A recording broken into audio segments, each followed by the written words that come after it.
মানে এরকম একটা আর্মির স্টোরি এরকম ইমোশনাল হতে পারে।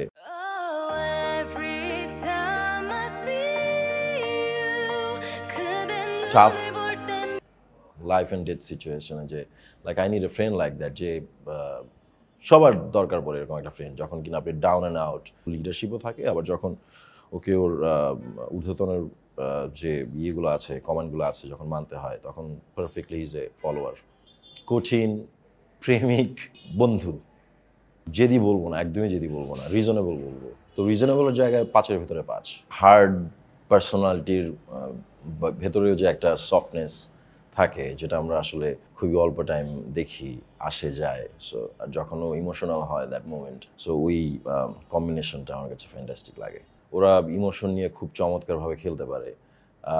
সেই জায়গা থেকে মানে এরকম একটা আর্মির স্টোরি এরকম ইমোশনাল হতে পারে, ওই জিনিসটা আসলে চমৎকার। প্রতিদিনই টফিতে একটা করে নতুন পর্ব যাচ্ছে। ডিসেন্ডেন্ট অফ দ্য সান খুবই পপুলার একটা সিরিজ ওয়ার্ল্ড ওয়াইড, তো ওখান থেকে বাংলা ডাবিং মানুষ দেখছেন, thanks to our dubbing director.